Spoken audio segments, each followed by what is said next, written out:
Ladies and gentlemen, welcome to the ACW Newscast. This is Newscast number 56. Yeah, okay. Anyways, I'm Hakeem Johnson, your ACW commentator as always, and we're going to keep another short episode of the newscast. I'm really trying to get into the whole notion of that. I want to keep these newscasts 30 minutes or under, especially that Animania 3 is coming, and I want to plan on doing hour-long newscast for Animania 3 week for the pre- and post-Animania editions. So we're going to try to just keep this short and to the point as quickly as possible. So today I'm just going to be answering your questions and comments, and also I do have an announcement as well at the end of this newscast, so make sure you stick around after the newscast Q&A session. I do have an announcement that I want to make here on the newscast. So let's get to it right now on Facebook here, and let's answer some questions. Joshua, how? And also, I'm not going to be able to answer all these questions, because I'm saying, I want to keep it 30 minutes or less, so I'm not going to be able to probably answer all of them. I'm just going to answer most of them. I'm going to try my best to answer the most ones that I can answer right now, so just to keep that in mind. But Joshua Howell asked me a couple of questions here, as always. What are your thoughts on the recent episode of TWA Battlefront and the return of one Billy Mays? I did like this past episode of TWA Battlefront. It seems like Pennybags, this whole control of the company is starting to wear down. Now you've got this 3-on-3 match for the Super Series. I'm looking forward to that. Glad to see Jason back in the fold. It's time to get a new challenger in there between the whole Freddy and Invisible Man feud. Billy Mays, now I'm not really familiar with the TWA history, so I can't really give you a true, honest opinion on that, but it looks to me like he'll play the Stone Cold to Pennybags' Eric Bischoff, if you make sense. It's kind of like that whole GM Sheriff thing that they were doing back in 2003, which even further ruined Stone Cold's character, in my opinion, but that's for another time. What else happened? Yeah, Samus getting stripped from her women's title. That'll be interesting to see where that goes. I don't know where that would go, but it's fairly interesting to me. That's pretty much all I need to say about that. But another good episode, because like I said, Halloween Haunt, I wasn't really impressed with that mega event. I just wasn't. It could have had so much more, and it just wasn't what I thought it would be. But TWA Battlefront on the road to the Super Series, I like that episode. He also asks, are you glad to see that the Broncos get to wreck the Raiders? Of course I do. Of course I do. Now, I might be biased because I'm a Broncos fan, obviously, but that's a divisional rival. Listen, you got to understand something. I'm from California, okay? I'm from Sacramento, California, okay? You live in California. You live in a state of California where you're a Broncos fan, and two of your divisional rivals, the Chargers and the Raiders, are in California. I have to defend myself every single week in football season, because I'm a Broncos fan. And I've been a Broncos fan during the Elway days. So, even when we really sucked during the early to mid-2000s, I was still a Broncos fan. But yeah, it's very funny. You know, I know Raymond, I know the likes of, I think, Raymond and Gary Connell Jr., they're Raiders fans. Obviously, Matt from UCCW is a Chargers fan. So it's really fun to always see these types of rivalries in football season. That's why football is the greatest sport in North America. I don't care what anyone says. I know people are going to say baseball, whatever. American football is America's pastime. It's the new American pastime, like baseball was back in the older generation, in my opinion. And he asks another one, what's the toughest division in the NFL? Personally, I believe the AFC North, considering all the teams in that division have a winning record. You can make a case for the AFC North. You can really make a strong case for that. I still kind of have to lean with the NFC West, because you've got the Seahawks doing really great. You've got the Cardinals doing really good with Alex Smith in charge. You've got the 49ers still in the running, even though they're kind of wishy-washy right now at the record. And you've also got the Rams, who are pretty much fourth in position at this point. But I would say the NFC West, in my opinion, is more the tougher division. I think also the NFC is like the toughest conference compared to the AFC as well, because with the AFC, you got teams like the Broncos and the Patriots and the Ravens and the Colts. You usually got the usual suspects in the playoffs in one way or another. The NFC, at least for this year, is more diverse. It's got a more diverse way of how certain people can be in the playoffs and possibly contend for conference matches and the Super Bowl itself. So yeah, I wouldn't argue anyone saying AFC North, but I would feel like NFC West is a bit tougher in my opinion. Um, Joey Sharuba asked me two questions here. Number one, how about the New England Patriots and Denver Broncos game? I don't know what you're talking about, sir. I don't know what you're talking about. So if I don't remember it, then it didn't happen. So I don't know what Patriots Broncos game you were talking about last week. But if I don't remember it, it didn't happen. So moving on. He asked me too, your thoughts on Kenta in NXT. In my opinion, he sucks in the WWE. I need people to understand something here. And I had to kind of learn this too as I started kind of really getting into pro wrestling. Hideo Itami. I gotta get used to saying Kenta's new name. Hideo Itami. There we go. From what I've seen, it looks like he's just trying to transition into the WWE style of wrestling. And if that's the case, that's fine. Because you gotta understand, we don't want another mishap like Sin Cara. Because when Sin Cara or Mystico, when he was signed to the WWE, he skipped past NXT and went straight to the main roster. And obviously everyone knows how Sin Cara's career went afterwards. So, with Kenta, they want to be able to make him transition into the WWE form of wrestling. And that's fine, because you want to really be able to connect, and you really want to be able to mesh well with other styles in that roster. And also there's, the language barrier that can also be a problem. But Kenta does speak some pretty good English, too, when I hear him at times. So that shouldn't really be a problem.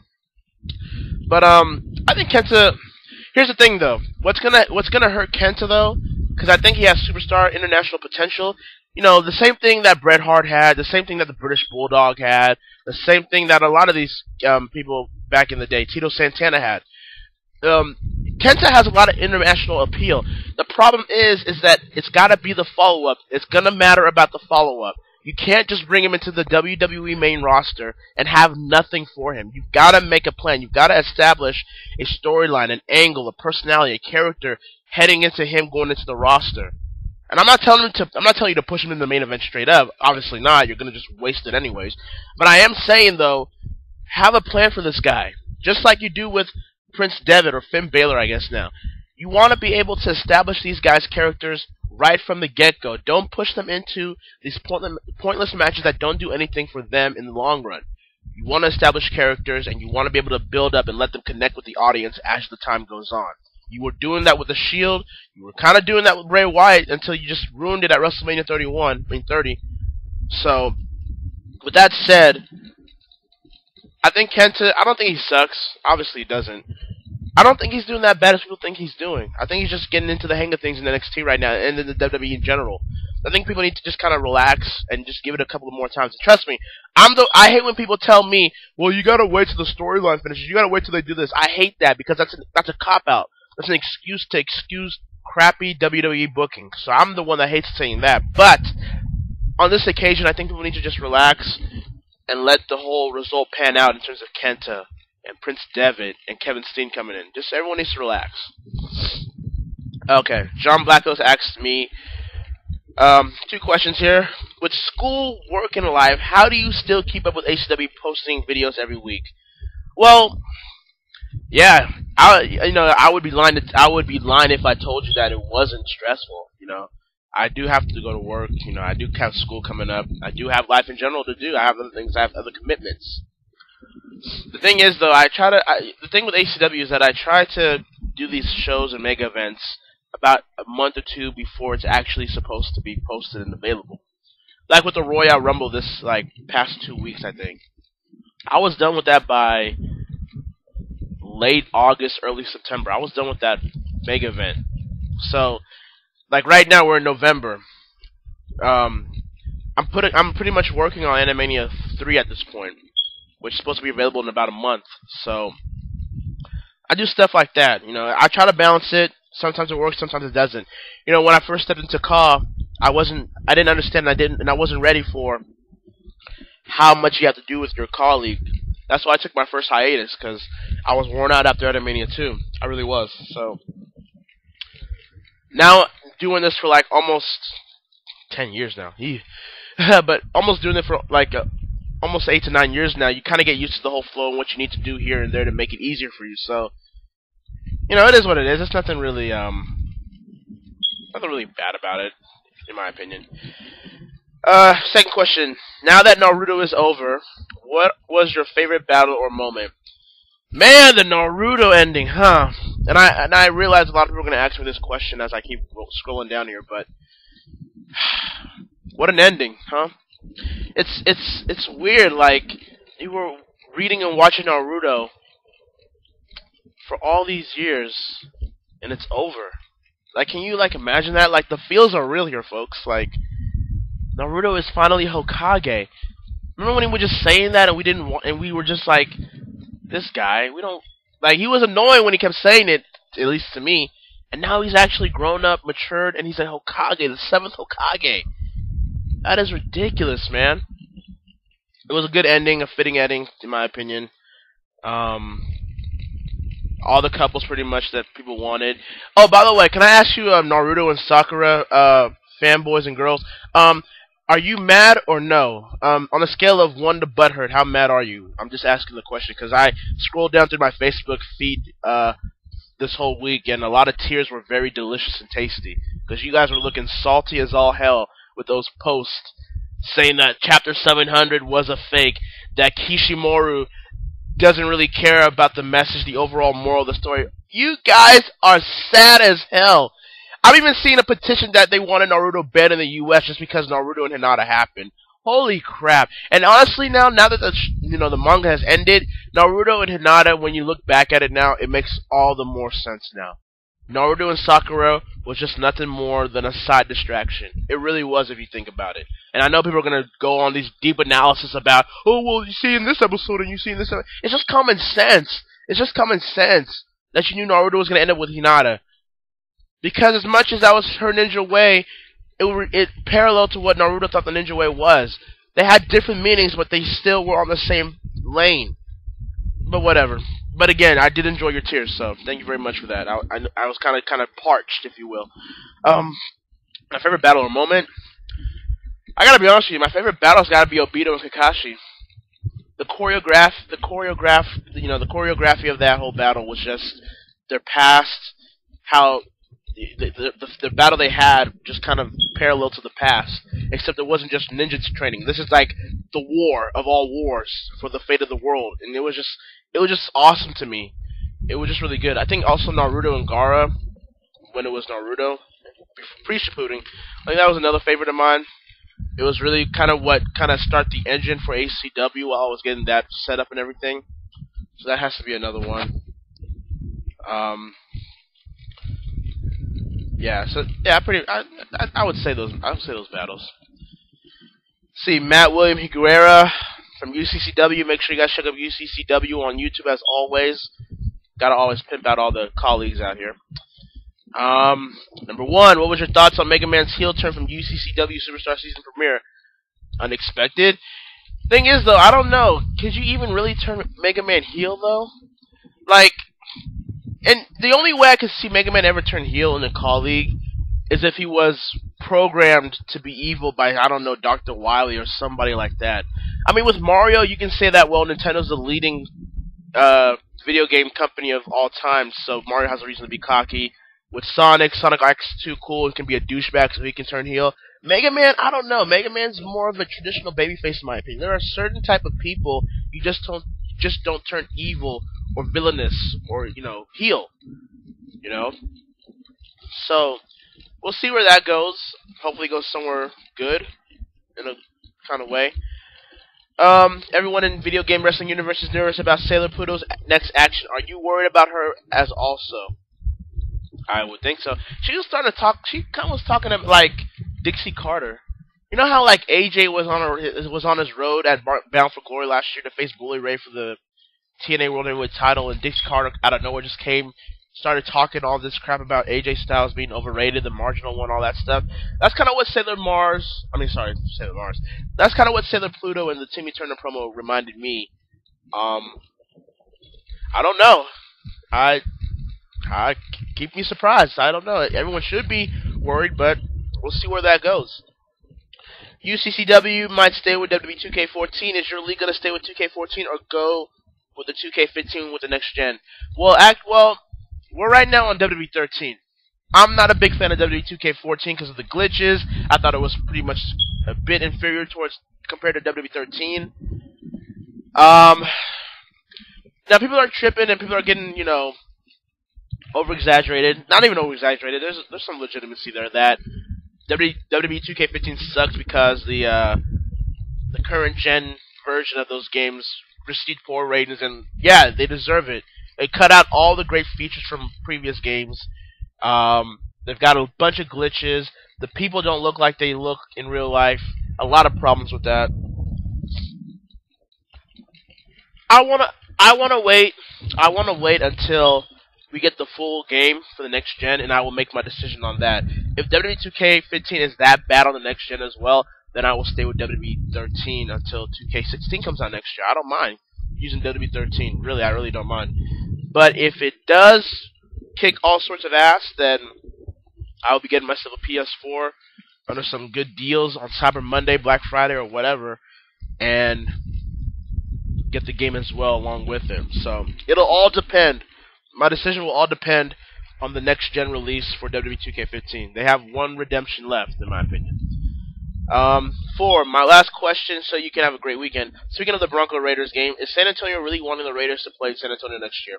Because I heard they are really interested in playing for San Antonio next year. I mean, look what happened to Cleveland and Baltimore situation in 1995. Is this what we're seeing from Oakland and San Antonio? I personally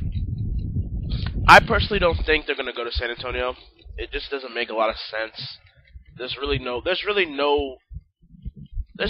purpose for them to go to San Antonio. You already got the Cowboys and the Texans down in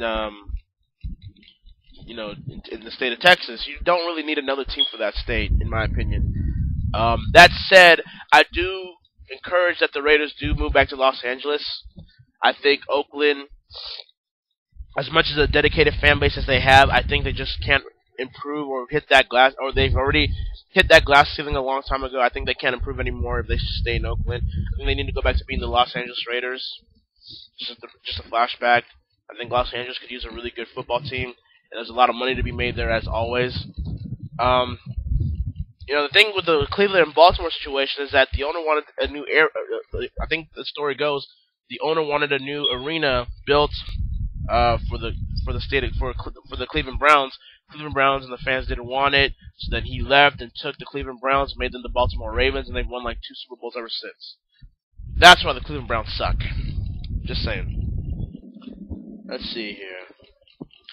Question number. Okay. Gary Connell Jr. asked me these questions here. Aside from Dragon Ball, what's your favorite martial arts anime? Mine is Baki, the Grappler, G Gundam, Dragon Ball Z. My new favorite Fist of the North Star. Favorite martial arts thing. Favorite martial arts anime. Damn, you know what? There used to be this one anime I did like back in the day, but I can't remember. Freak. I really don't remember that. Dang.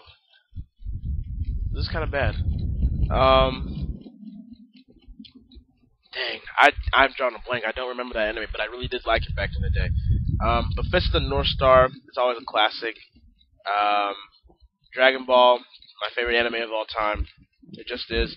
Dragon Ball is better than Dragon Ball Z, period. End of discussion. Suck a strap. Question number 2. What are your thoughts on the finale of Naruto? I kind of just answered that, but I thought it was a fitting ending. It was cool to see Naruto and Hinata's daughter and son Bolt. We need a Bolt series. I am so down for a Bolt miniseries if that's the case, but I want to follow Bolt. I think Bolt looks like his dad, acts like his dad. He looks like somebody that I would really take a liking to, which I already have, and that's just one chapter in. Salada, I guess, Sakura and Sasuke's daughter, will be interesting. Question is though, will she have the full power of the Uchiha? Will she be the one that resurrects the Uchiha clan? I don't know. We'll find out. My man Choji got himself a sister. That was clean. Choji got himself a sister. I was like, and Choji looking beastly as all hell too with that look, man. So that was really cool. I was happy for Choji and that stuff. Shikamaru is now an advisor to Naruto. That's pretty much expected, but it's still awesome. Gaara looking like a hipster with his new hair. He just needed some black thick rimmed glasses, and that would have pulled it off. But yeah, I enjoyed this. I enjoyed the final chapter. I really did. And last question: will gaming ever return to fun again after the events of Gamergate? Of course. I mean, video games are video games. At the end of the day, video games are there to be fun. Video games are there to be entertaining. A lot of these outside sources want to make it something that it doesn't need to be. And I'm not disagreeing or disregarding criticism of video games, because there are a lot of criticism that video games have. You know, diversity, sexism, certain plots, the same tired cliches. There are a lot of things you can really criticize video games for. But I don't like the fact that there's these outside influences that don't give a damn about gaming, that don't care about video games, come into that hobby and try to change it to appease them. That, if anything else, is on something that is on some authoritarian style of thinking. And Gamergate has really exposed a lot of people, in my opinion. I think Gamergate has taught a lot of people a lot of things, that there are a lot of authoritarians out here that want to control every aspect of media and entertainment to make sure it fits their perspective, their narrative. And that's wrong. It's wrong for anybody to do that. That's why I fight for video games, and that's why I support Gamergate. Because people need to realize that there are people here that don't care about video games, that don't care about our hobby, but are allowed to come in and get these awards and put influences on certain games and certain companies and try to get away with it, all the while making so much money. That makes me sick. That's why I will support Gamergate, and I will continue to support Gamergate, and I will continue to talk about it. Because it's that important to me, and it should be important to every gamer out there as well. Just my opinion. Oh, George Shariba asked me another question here. Last question. Vince McMahon, this old man is out of touch, in my opinion. With the BS this bastard thinks of and puts on TV like Fandango, Adam Rose, Tyler Breeze, and Miz and John Cena still on top, do you think this old guy is out of touch too? I think everyone agrees that Vince is pretty much out of touch. He's been out of touch for a good decade, 2 decades now, so I'm not surprised. I think there was an interview that they did one time with Variety that Vince McMahon, this is all he does. He does operations for the WWE, and he has no free time to do anything else. He doesn't know what the pop culture is of today. So yeah, I think Vince is out of touch. The question is, though, will the WWE be better if Vince McMahon ever had to step down or, God forbid, die? You know, it's a question to ask, you know. I mean, we can all say all we want that Triple H is a wrestler, so you would understand the wrestling aspect of the WWE. And I kind of agree with that boat as well. But at the end of the day, will this company be any better off if Vince was out of power? You know, that's something people need to ask themselves. That do you rather want to side with the devil you know or the angel you don't know? That is a question you have to ask yourself. So caution very well. Alright, Torrin Anthony Fluger asked a couple of questions. And for the record, Torrin, I haven't watched the Takeover special. I just haven't got a chance to watch it. Since I'm not working today, actually, I can actually watch the special and give you my personal review on the video or on your Facebook or whatever. So I will be watching the special as soon as I'm done with the newscast, pretty much. So I can't really answer any GXV questions right now. So apologies, but I will catch up to it as soon as I'm done with the newscast here. But he asked me, do you think that WWE 2K15 for last gen and or next gen is awesome or second? Why? I kind of answered it. Again, it'll be up to if the WWE 2K15 version of the next gen is really as great as everyone says. I mean, people are saying that you can use head scans to make your face look realistic in the game. That's pretty awesome. But then again, you're hearing that you're only going to get 25 call slots, which sucks. Pretty much undercuts colleagues out there from the get-go. So we'll find out. We will find out in November if WWE 2K15 for the Xbox One and PS4 is really all as good as they say it is. It'll be the deciding factor as to where I'm going to go with ACW. Let's see. What are your thoughts about Alexander Rusev winning the U.S. title against Sheamus when Raw goes off the air in a post-show dark match for the U.S. title? Well, I've got a lot of thoughts, really. One, it tells me that the WWE doesn't give a damn about any title other than the WWE World Heavyweight title, because I don't give a damn if it is a U.S. title. You just don't put your championship title on the line in a pretty much dark match, a post-Raw dark match. That's pretty much what they did. I know and my other thoughts are this: like, I know they did that just so they can convince people to subscribe to the WWE Network for free for this entire November, including Survivor Series. But then again, now you're hearing reports that they had to delay the UK launch into January. Now they were blaming Sky Sports, and Sky Sports say they have nothing to do with what's going on with the delay in the UK. It's like the WWE to me feels like the WWE Network is starting to kind of fledge a little bit. It feels like the WWE was not prepared for the structure of what they wanted to do with this network. I think, honestly, they needed another year or two to fully launch this. And I know people are going to laugh at that, but look at what it is right now. It's a $9.99 offer, and you've only managed to get 700,000 subscribers. You have a show called WWE Raw that draws 4 to 5 million people a week. Add that to SmackDown, which draws like 1 or 2 million a week. That's almost 8 million a week of your wrestling program every single week. And out of those 8 million, you are only managing to get almost 700,000 subscribers. That's horrible. There's no way you can spin that. I'm not even a financial expert or anything, but you're not going to see me on CNBC, but even I can sense, even I can see that that's horrible. I think the WWE overestimated their value of the network, they overestimated the structure of the network, and they overestimated the demand of the network. And it's really showing how, in a way, poorly run this network has become. Because honestly, all these matches you see on the WWE Network, you can watch them out there on the internet if it isn't out there already. Honestly. So, and also, my other thoughts are, I'm glad that Rusev won the title because Sheamus winning, Sheamus as U.S. champion wasn't going anywhere. Sheamus was irrelevant with that title as he is without it. So the title didn't do anything for him. Rusev winning the title was fine. Rusev is one of the more redeeming qualities of WWE right now. I think Rusev is really a great talent. I think he has a great storyline. He's got a great angle. He's got a great manager in Lana. I think Rusev winning the U.S. title here is well deserved. It'll play a lot into the nationality of the U.S. and Russia. It kind of parallels into what's going on in the real world with U.S. and Russia being tense frenemies, if you will. Yeah, so I approve of Rusev winning the title. They need to get off Sheamus. Sheamus isn't doing shit with it, so why keep it on him? But yeah, those are my thoughts on that, pretty much. Also, you asked, what are your thoughts about Wanna Be the Strongest in the World being licensed by Funimation? And what predictions of the cast of the Wanna Be the Strongest in the World in English dub? I predict that Sakura Higawara will be voiced by either Michelle Ruff, Wendell Lee, or Janice Kawaii from My Life as a Teenage Robot. First of all, I gotta say, Wanna Be Strongest in the World is an awesome anime in my opinion, and no, not for the fan service, although that really helps a lot, let's be honest here, folks.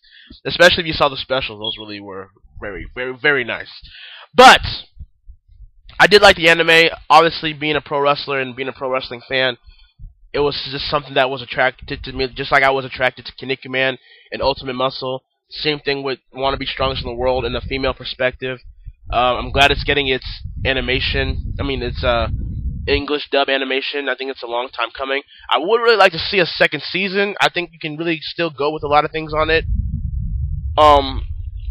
So yeah, I'm all for it. And probably, most likely, Wendell Lee will probably be Sakura, because she's always everywhere doing these voice animations and stuff like that. Although Janice would be a nice pick too, as well. Finally, his final question he asks, what are your final thoughts about Timmy Turner getting screwed by the Grave Robber during his match against Ogre at Bash at the Beach? Saw that coming. You knew Timmy wasn't going to win that title, because Ogre and Grave Robber was the feud that's going to be set up for Summer Smash, so you knew Timmy wasn't going to win it. By the way, Bash at the Beach was a pretty good show. Not a great show, but it was a good show. I think, what was it? What was the match? Damn it. This is embarrassing, but I don't remember the name off the top of my head, but I think, was it the Puma Sisters against that other team? That was the match of the night, because I liked the tag team mechanics and the strategies that they had in that match, so, yeah. And I gotta hurry up, we're already reaching 30 minutes here. Garak Weevil asks, what are your thoughts about the current roster of Battle X? Impressed so far. I like the mixture of these independent talents and former known and unknown Anime characters, Gohan being one of them. Obviously ACW Bloodline, but you got other stuff. You got Goten, I saw. You've got Hinata. You've got Kirito and Asuna, the Young Bucks. So it's gonna be very interesting to see where that league you're gonna take it to. But do you watch any wrestling? If so, what promotions? Yes, I do.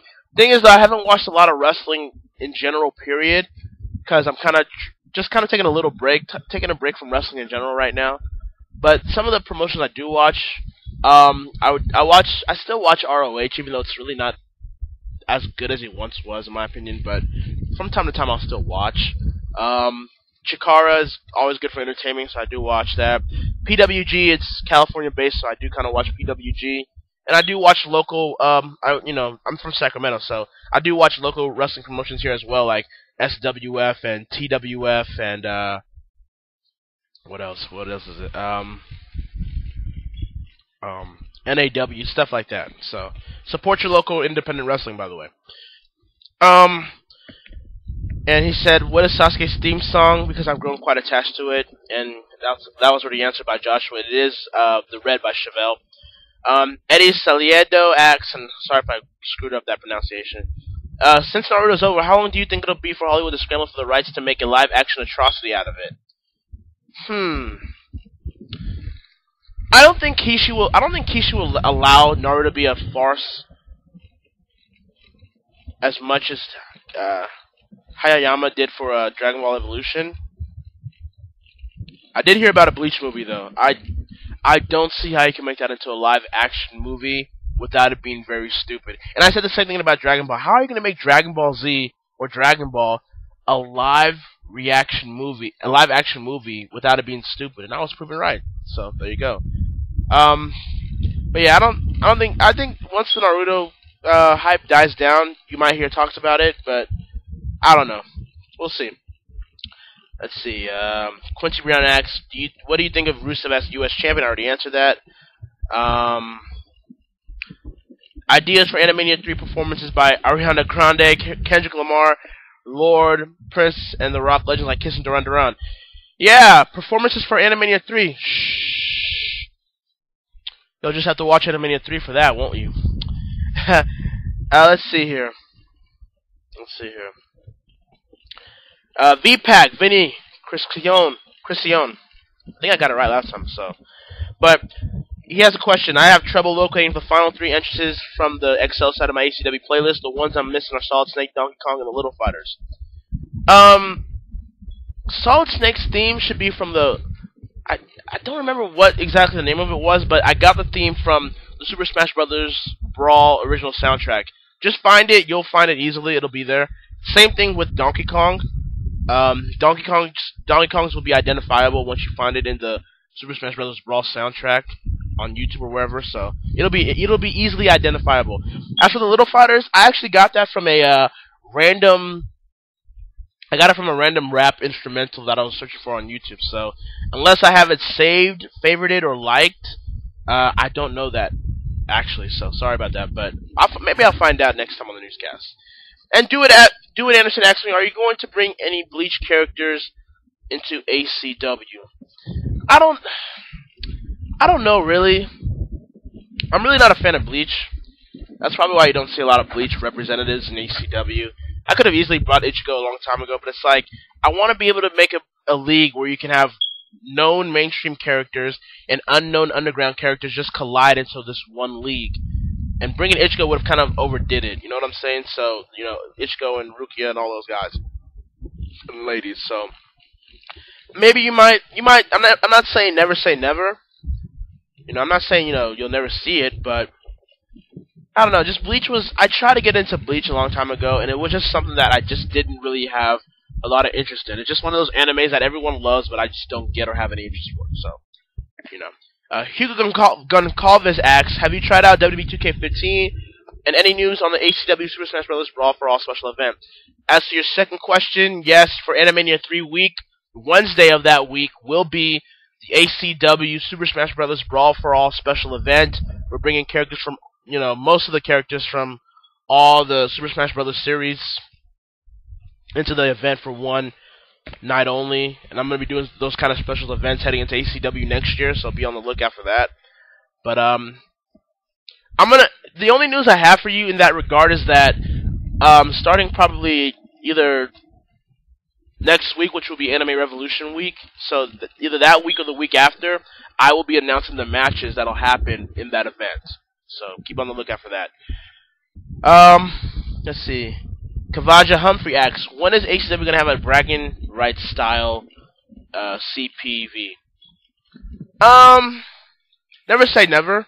It's gonna be a lot of mechanics. Like I gotta switch in and out of characters with the community creations. By the way, I know the online services for WWE13 are pretty much done at this point, but I was able to like 2 days ago to like go to the community creations and still upload and download characters. So I don't know if it means you can't play online anymore, or that I can still be able to go into the community creations and still download upload stuff. Because if that's the case, then I really don't mind staying in WWE13 because I never really played the online really. I never really had no use for it. But the community creations, though, I mean, I'm still able to use it apparently, so it's fine with me. So yeah, with the ACW bragging rights sound like Elmer Fudd here, but for the ACW bragging rights style CPV, it could happen. It could be a special event, a one night only special event. So you never know. So there you go. Well, thank you, ladies and gentlemen, for your questions and comments this week towards me, and I do appreciate those questions and comments. Once again, if you have a question or comment that you want to send to me, make sure you send it to me down below in the comments section. And I know I didn't get to the YouTube questions as well. I was trying to cram it into 30 minutes or less. I'm still over like 5 minutes over, so I can't even really go to the YouTube comments. But I will try to do better. I'll try to structure it more better for you guys. So apologies, but yeah, if you have a question or comment that you want to send to me, you can post it down below this video on YouTube or wherever you're watching this. Or if you have a Facebook or you follow the Anime Championship Wrestling official Facebook page, you can also post your question and comment once the status asks for newscast questions. So one or the other. Alright, now before we go, I do have a little bit of an announcement for you guys, and it's something that's been a long time coming, something that I've, have been trying to do for quite some time. But finally I got the hang of it, and now I can just announce it now. So, starting today, ACW now has a Twitter account. Yes, ladies and gentlemen, Anime Championship Wrestling is now joining the Twitter front. In a way, I always said that, ACW with Twitter, I don't know if I really want to do that, because Twitter is not that interesting to me. It's a lot of stupid stuff with the Twitter and stuff, but after kind of configurating, and kind of just processing the whole structure and notion of that whole thing, yeah, I finally got a Twitter account for ACW. So, as you guys want to know, Twitter account, it's the Anime CW, at the Anime CW, if you guys want to know that. Yeah, so just go on YouTube. YouTube. You're on YouTube already. Come on. But go to Twitter. Go to Twitter right now and follow ACW on Twitter. We will be giving you guys updates there. We will be giving you guys news as well. The reason why I'm doing this is because I really want to get into the whole social media aspect of ACW moving forward. Like for Animania 3 week, you're gonna really see a lot of social media interaction. So I'm gonna be doing a lot of new things with ACW for Animania 3 and then next year in 2015. So I want to really implement social media stuff into ACW. I really want to interact with you guys more often. I really want to interact with the fans because, again, the fans make me. The fans make ACW. Without you guys, ACW would not exist. So I really want to interact with you guys during the shows and during the events and during the mega events. So we're going to try to start doing stuff like that. But yes, it's at the Anime CW. That is at the Anime CW. ACW is on Twitter finally, so go and make sure you follow right now. And as well, you can post and tweet your questions or newscast questions to me on Twitter as well now. So I'll be adding that information on the description down below as well. So, having said that, we have reached 40 minutes of the newscast. Not bad for a guy that's trying to cut it down from an hour to 30 minutes. Still working on it, but thank you, ladies and gentlemen, for this ACW Newscast edition. I hope to see you guys next week. If not, maybe the week after. Maybe not. Maybe a month later. I don't know. Hakeem is crazy sometimes. You know this. I know this. You know that I know this, and I know that you know that I know this. Okay, I'm just rambling at this point. Anyways, thank you guys for joining for the ACW Newscast. I'm Hakeem Johnson. Tell you guys to stay cool. Stay cool. See you guys soon.